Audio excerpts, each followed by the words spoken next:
CVS EMOS stores in Miami-Dade County are going to be doing that. That's going to be huge for Miami-Dade. They're also sprinkled out some additional CVSs throughout the state, not nearly the footprint that Walmart or Publix has yet for that. But if you want to look, go to cvs.com. I think here, I don't believe that they have one in Hernando yet. But we also have almost 600 Publix pharmacies, 119 Walmart and Sam's Club, 43 Winn-Dixie. So that's in 52 different counties you have retail pharmacies. In Hernando, we have 7 Publix pharmacies offering COVID-19 vaccinations.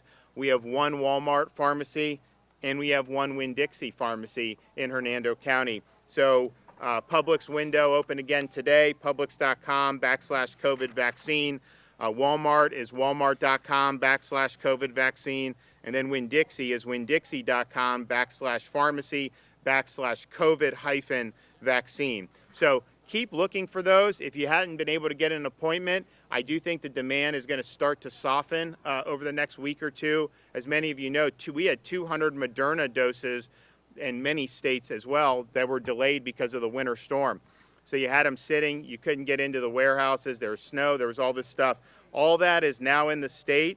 So that 200,000 from last week is here, as well as the 200,000 that we were expected to get on Tuesday anyways. So that's going to be good. That's going to help pharmacies. It's going to help the test sites. It's going to help our faith-based efforts. We're now close to 50,000 shots with houses of worship across 18 counties, predominantly African-American churches, but also including synagogues, mosques, as well as traditionally Catholic churches.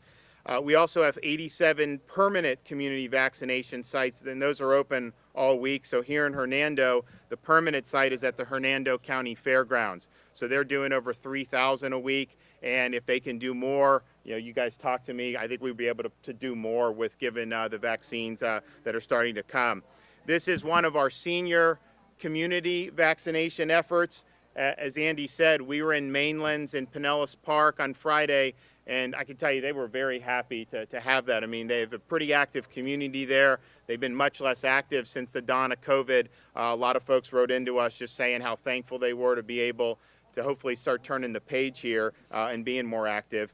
We also have partnered with FEMA to open 4 mass vaccination sites. So they'll be in Miami, Tampa, Orlando, and Jacksonville. So there's going to offer thousands of vaccines a day, and we're really excited about doing that. So with those federal sites, that's additional vaccine beyond what Florida had been allocated. So it's not coming out of what we had been getting or even any anticipated increases. That's purely a federal supply. And so obviously we're supportive of that because it's more vaccine. And the same thing with the pharmacy program. Now that we have CVS online, they're going to be doing those 100 doses a day. That's pharmacy doses from the federal government over and above what the state of Florida is getting. We do think we're going to continue to get increases in Pfizer. And so we had been getting 100,000, 110, 120,000 Pfizer. We're going to be over 200,000 Pfizer a week in terms of initial doses. If it's not this week, hopefully by next week. And I think that's going to go up more and more. So that's going to be helpful. And then we also have the approval of the Johnson & Johnson vaccine. You see there was an initial assessment by the FDA. It is safe and effective. And what I would tell people is, when you back up, the golf cart makes a noise. But what I would tell people on that is just understand, because the way it gets portrayed sometimes, I don't think is fair, and I don't think it's accurate. The Johnson & Johnson vaccine was found to be 100% effective at preventing death and virtually 100% effective at preventing hospitalization due to COVID. So that is a huge, huge win. Now, they will say it was 67% in terms of preventing all infection, but just understand most of those infections were mild cases, and even ones that were a little more serious didn't warrant admission into a hospital. So the Johnson & Johnson vaccine, it's going to be approved this week. They're going to start shipping it either this weekend or next week. I don't know how much we're going to get now. We're hearing conflicting reports, but we are going to use that. We're working on how exactly we're going to use it, because I'm mindful of if we set up a site or we add it to a site and people come, some people are fixated on Moderna, fixated on Pfizer, And we want people to make those choices. But I hope those choices understand that there's a lot to recommend from Johnson & Johnson. It's one dose. You take it once and you're done.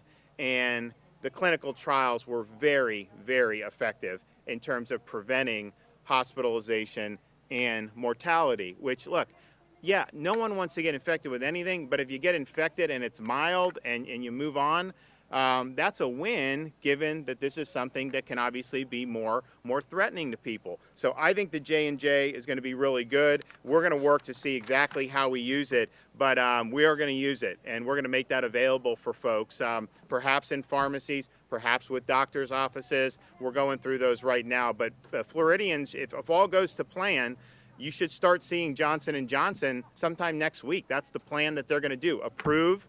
They already have some produced, and then they're going to send some to the states, and we obviously are going to be ready, willing, and able to have that and put that into use. So I'm happy to be here. I think this is a really effective site that we'll have here over the next couple days, and I want to thank both Wilton and Blaze for helping us recommend and get this set up. So, Mr. President, you want to say a few things? Yeah, thank you, Governor. And we really, from the very beginning of this crisis and COVID-19, this governor's been outstanding to take care of our most vulnerable, right? We initially shut down all access to the nursing homes. We made sure that they had the proper PPE to make sure that we were taking care of our citizens that could not do for themselves, that would be vulnerable to this disease, the most vulnerable. This is, being in Hernando County today, we really appreciate the governor being here highlighting the wins, and hopefully by the end of March, the vast majority of our senior citizens here in the state, 4.5 million, will have gotten the vaccine, but it's only because the governor's insistence on getting the vaccine to the most vulnerable. And so by the fact that we'll have all of our 65 and ups, hopefully by the end of March, with at least one shot in their arm, is a major accomplishment and should not go overlooked, that only through leadership that's been able to happen. And so I look forward to continuing to support the governor as we continue to open the economy. We get more vaccines in arms, more supplies available, and we're looking forward to having a great session, Governor, and thank you for all your leadership. Yeah. And before I bring Blaze in, I just think Wilton made a point about, so we have 4.5 million seniors. We know 100% are not going to opt for it, and that's fine. There's no mandate. It's there for you. We're going to work to make sure people who want it get it. And so you're going to have a certain amount that just aren't going to want it, and we understand that. I don't know how much that number is. We'll see as the demand starts to soften. But I will say, and I think something like this, what we've set up here, helps with this. There's some who, man, they will be on the website. They really want it. They'll travel. They'll do all that, and a lot of people will do that. There's others who, they're not opposed to the vaccine, but they're not going to try to wait in line or do this or that. So if you bring it to a community and their neighbors are getting it, say, hey, just get in your golf cart and drive around, you actually get more people that will participate. And so I think it's good. We don't know exactly how many people in the senior community out of the 4.5 million are going to opt for it. I do know clearly we have multiple million who are very interested in it, and that's great. And there's probably some above that who are not opposed to it, but if you have things like this, I think are more willing to take it. Now, I do anticipate when you get into younger age groups, I do think the uptake is going to go down. I don't think you're going to see, in St. Johns County, that's my home county, we had 75% of seniors in St. Johns. Lafayette is close to 80%. Now, it's a rural county. They have a small population. So those are really, really significant numbers. And so it wouldn't surprise me if St. Johns ends up hitting 85 or even 90%. I mean, that would be really, really good. How that's going to look, and you're talking about people eventually down the road in their 20s and 30s, I don't know. We're not mandating it for anybody. It's going to be a personal choice. But I do know in here with seniors, the more we can get it into their communities, I think the more buy-in that you get. Blaze? Thank you, Governor. I want to thank the governor for coming to Hernando, showing not just the people of Hernando, the seniors of Hernando, but people all across this great state that this governor actually cares about what is going on. And I will stress the word leadership, because I think that is what you're getting out of this governor, nothing less. This governor is prioritizing vaccinations for seniors, and he's making sure that we are delivering that promise. Other states weren't doing that, and then now you see that other states are starting to follow this governor's lead. Governor, I want to thank you also for your leadership overall on this issue, making sure that we're not locking people down in this state. We're allowing people to earn a living, keep our economy going. I want to personally thank this governor for keeping our schools open, because that is important. So in short, while this is a serious issue, this pandemic, it is a tragic issue. One of the bright spots for me is the leadership of this governor in making sure that we are approaching this pandemic in ways that other states are not. So what other states are getting wrong, I believe that this governor is getting right. So thank you, Governor, for your leadership on this. Okay. And, you know, one of the things I think that we're seeing with this, I mean, obviously, I think in terms of health, it's effective. Otherwise, we wouldn't be trying to bring it to everybody. But, you know, I talked to folks, and there's some seniors who have been going on with their lives. You know, they haven't necessarily been cooped up the whole time. They know it's out there. They know it's real.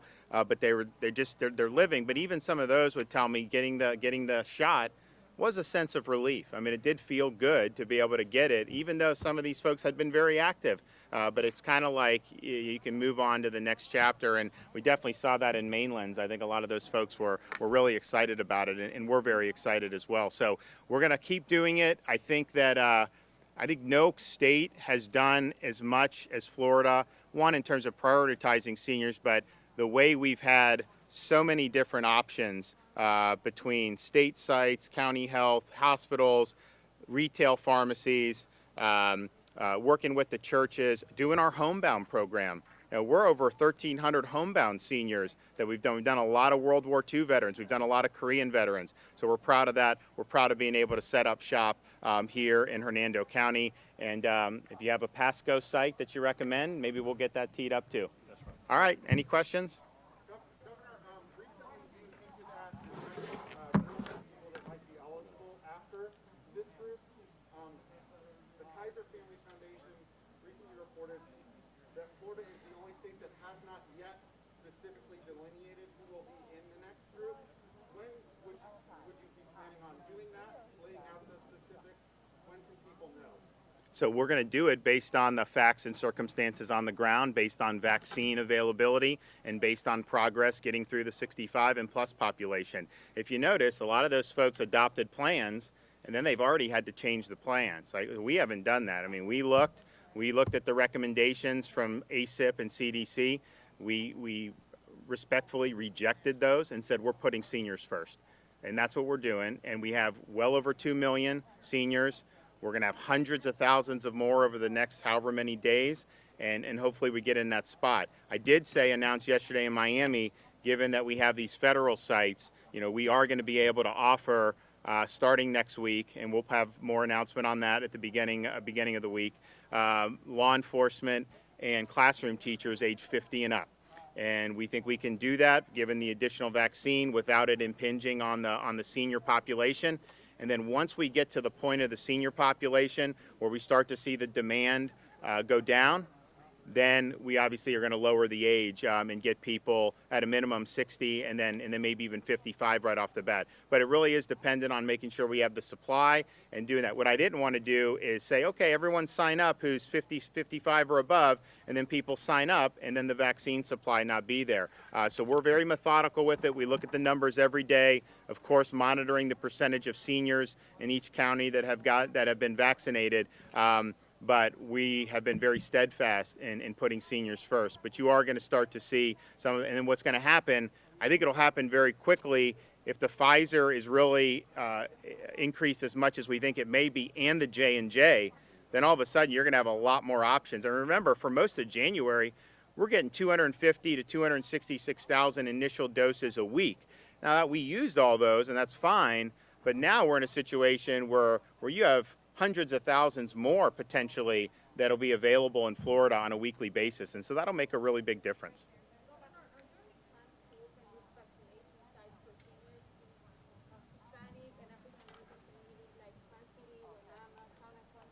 So we've done, we've typically done those through the churches, and basically we'll partner with churches and we'll say, sign up as many of your parishioners as you want. we'll do it, and then you come in and knock it out. And they've done between 500 to 1,000 a day on those. Sometimes you go on Sundays. So if there's any of those houses of worship that are interested, let us know. If there's communities like this where you have a bunch of seniors there in Plant City or any of those other places, let us know, and we absolutely want to be able to go and do it. The Sun City Center one that Andy was working on with us was unbelievably successful. I mean, they're all coming in their golf carts, most of them getting the shots. We did thousands and thousands of these folks in a few days, but what happened was there was a senior community right across the street called Kings Point. And he said, hey, what about us? I said, we'll get you next week. And then we did. So we kept the thing in place. We got the Kings Point seniors to come by, and they were able to do it. So, I would say if you can say we have thousands of seniors that we'll run through, we're interested in helping those efforts. Obviously, as long as we have the vaccine available where we can do that, we want to be helpful.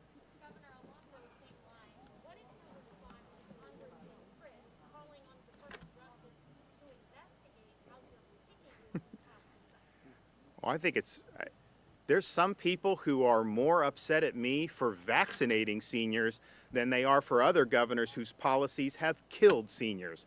And that is a joke. Governor, I have a question about allotment. The 50,000 shots at the faith-based events, is that from the state allotment and the county pot? Also, the 75,000 shots at the pot, you said repeatedly this is a separate allotment, an additional allotment. Can you explain what that allotment is and where it comes from? So a couple things. So yes, the churches are separate, and you're doing it. The senior center, senior communities like this are separate. However, if you go back to the very beginning when they were doing Kings Point and Delray Beach and some of the Century Village and Broward County, some of those massive senior centers, that may have been in conjunction with some of those health departments. Because I was at Kings Point in Delray when we announced that was the first seniors we did. We definitely had the health department there, so they were participating. But I can tell you now when we're doing it, as we have vaccine that's available and we have opportunities to do a lot, we're trying to do that. So that's typically we do at a minimum 2,000 over a few days and usually 3,000. And in some of the ones in southern Florida, we were doing over 4,000 vaccinations for seniors in just one community. Places like Century Village, we do 4,000. So that's a lot, and I think it's made a big impact. A lot of people tell me that they can't get through public or the health department, especially here in this county. Is the goal to get more communities like this to get the vaccine? Because the frustration is trying to get. That's part of the reason why when you come to a community like this, so this community reached out to. So of the 2,250, 2/3 of those are residents here that the community reached out to and got them signed up. And I think that's easier for them sometimes than having to fight online. So that is a benefit of that. You also have word of mouth if it's going to be here that they're able to do it. And of course, then they work with the county and said, can you give us some more names? So I guess there were people that signed up for the county. They're doing that as well. So there's limitations on everything you're doing in terms of there's pluses and minuses. If you're tech savvy on Publix or any of these other ones, you get in, you make an appointment. People are very happy with that, but not everyone can make an appointment. It's sometimes difficult to do. They fill up very quickly. So we want to try to provide as many opportunities as possible. What we also, though, are mindful of, and folks, certainly have criticized if you have a long wait, or if you just say show up at a place and people are having, and there's not order, then that can be something that's bad as well. But I do think when we're doing these, because the community works to sign people up, that really does take some of the burden off some of those concerns about technology, about some of these others. I mean, we've had people sign up on the phone or whatever, but I mean, there's sometimes a lot of people will call. It's sometimes you can't get through right away. Sometimes on the web, it can go a little bit slower. Now, I do think it's going to get progressively easier, because if you go back, when we first opened the Publix sites, Hernando was one of our trial counties for Publix pharmacies. And there were people from all over the state signing up to come to Hernando and Marion and Citrus. And at that time, we were just like, we just want to get shots in seniors' arms. But it wasn't just these 3 counties of people that were trying to get on. There were many more. Well, now that there's more availability on pharmacies, on all this stuff throughout the state, people are able to, I think, have a little bit better time navigating it. But not everyone, if you're 80 years old, not everyone is technologically savvy, and we totally understand that. So I think this is going to be a great success. I want to thank everyone for getting it going. These guys don't get a lot of lead time on this. I mean, I think we put this together in the last 24, 48 hours, so I want to thank them. But then also Pasco, if there's an opportunity, some of these other places. Now, we've done 2 big ones in Hillsborough, but maybe you'll be able to do that as well. We're also going to be expanding. We'll have an announcement tomorrow and an expansion in a different area, not with our senior communities, which I think will be effective. And then, obviously, the Johnson & Johnson vaccine. That's going to be a big deal. So if you're a senior and you haven't been able to get an appointment and you haven't gotten through, just hang in there, because there's going to be a lot of availability, I think, very soon. Every day we seem to get better news about J&J, about increased production from Pfizer. So I would just tell people, hang in there. We are not stopping on this, because we understand we've got 4.5 million seniors. Certainly 3 to 4 million are going to want this, and we want to be able to deliver it. And guess what? I think there's a lot of evidence out there, if you look at Israel, some of these other places that did a lot of early vaccinations, that this does make a big impact. You have fewer people hospitalized, and most importantly, it does save lives. And so that's what it's all about. Thanks, everybody.